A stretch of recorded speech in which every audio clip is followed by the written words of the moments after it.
Olá, tudo bem? Hoje eu queria fazer um vídeo sobre profecias. Porque outro dia eu recebi um e-mail falando bem assim grande. Jesus cumpriu, concretizou profecias.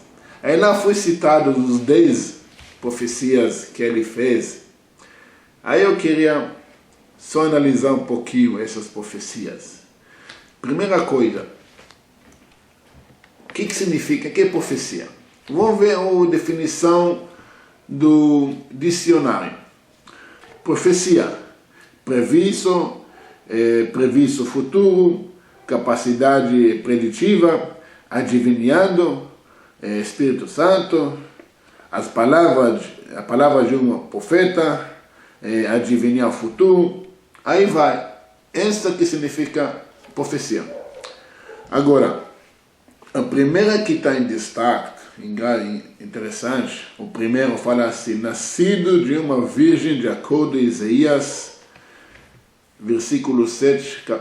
capítulo 7, versículo 14. Engraçado que em hebraico está escrito donzela, não virgem. Mas essa é uma erro muito famosa que os cristãos, os missionários gostam de fazer. Porque a partir dessa tradução, eles partirem por tema que é nascido de um virgem. Mas não está escrito um virgem. Aliás, a história do capítulo 7, eu recomendo para cada um de vocês ler o capítulo inteiro, porque está falando uma história de 700 anos antes de Jesus nascer. Ele está falando de uma guerra entre Judá, Israel e a Síria, que não tem nada a ver com a história de Jesus. O sinal que Deus deu para o rei de Judá, que vai nascer um filho, vai ser o filho dele, que a mulher já estava grávida. Está escrito a donzela está grávida, não está escrito virgem. Ok? Segundo, descendente de Abraão.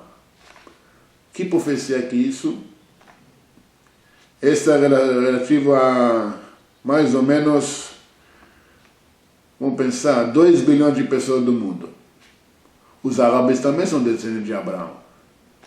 Edomitas também. Metade da humanidade é descendente de Abraão. É não uma profecia, uma promessa de Deus.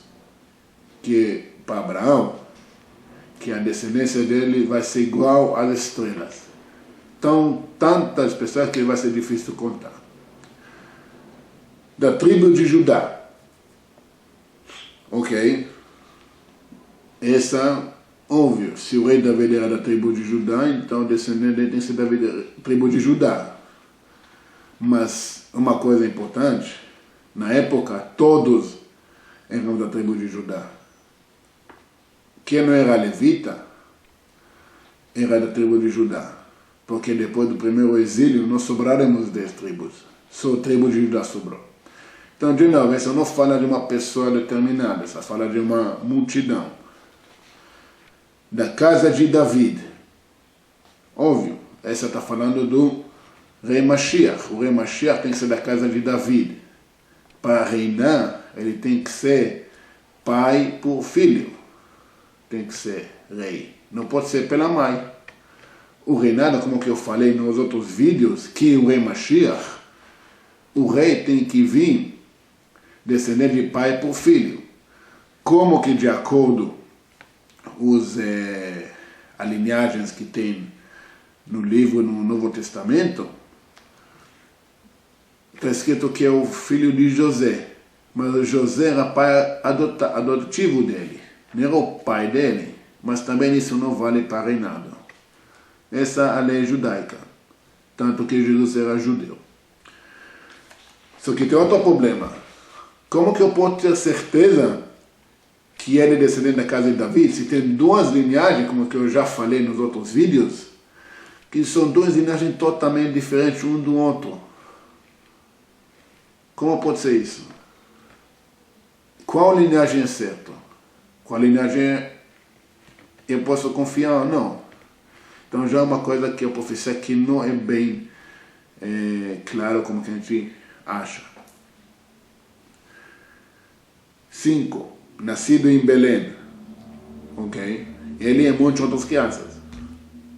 De novo, não é uma profecia afirmando que o Jesus que ele nasceu em Belém faz ele um Mashiach.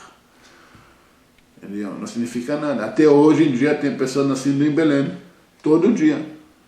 Quem não sabe, tem Belém, essa cidade de Israel. Então, Belém no Nordeste. Qual Belém? Levado para Egito. Isso é interessante.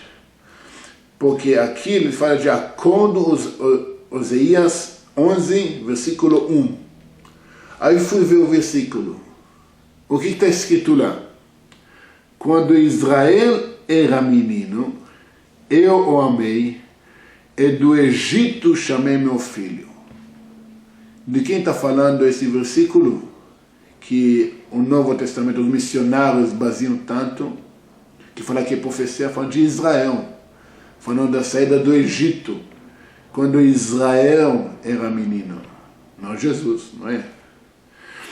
7. Matança dos recém-nascidos pelo Herodes. Essa é interessante, essa que eu queria falar um pouquinho. Essa é uma história que aparece só no Novo Testamento.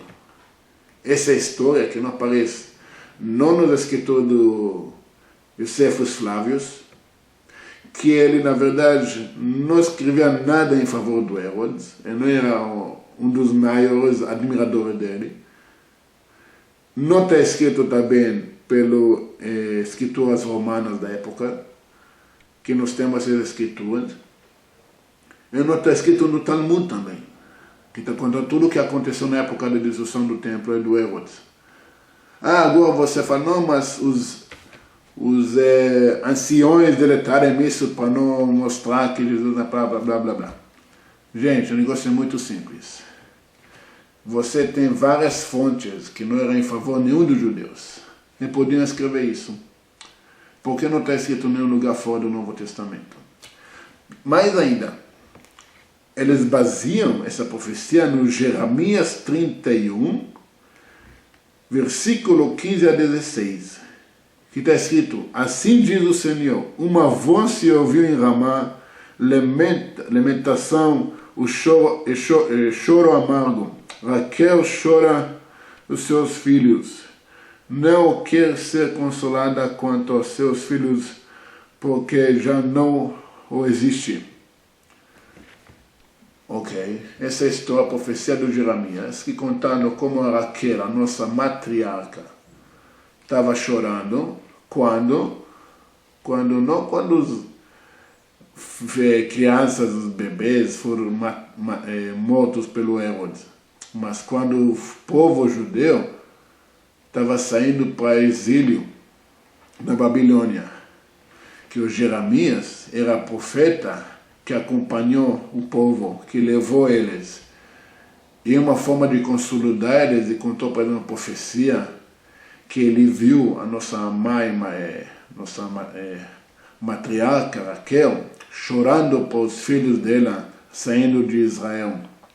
Esse é um dos motivos que Jacó enterrou Raquel em Belém, porque quando os filhos dela vão ser para exílio, eles vão passar ao lado do túmulo dela, eles vão rezar, e ela vai conseguir, através das rezas do povo judeu, ajudar a redimi-los através do choro deles.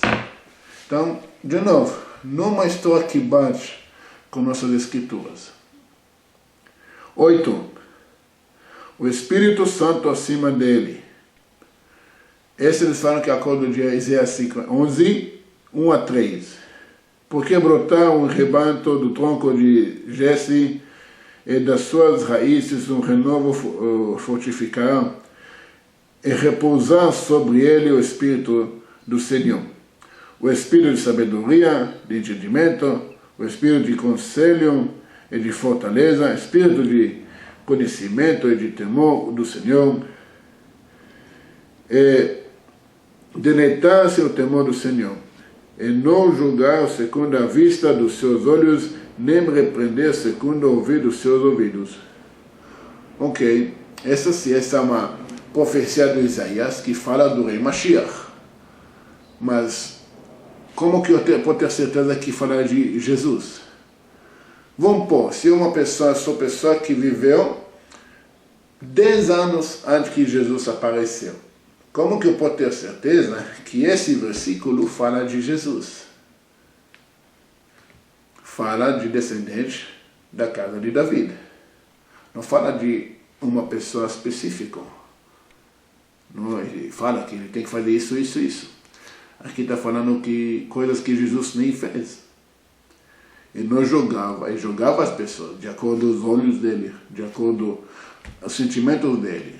Como que eu falei no vídeo, Jesus homem da paz. Dá uma olhada lá para você ver como que esse versículo não bate muito bem com quem fala que era Yeshua. O nono, ele fez milagres.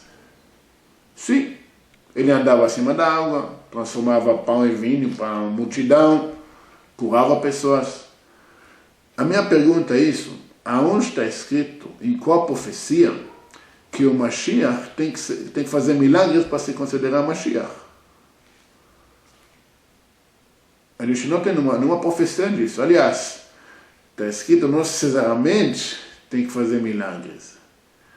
No Deuteronômio 13 está escrito que vai vir um profeta que vai fazer milagres, mas ele vai ser um falso profeta.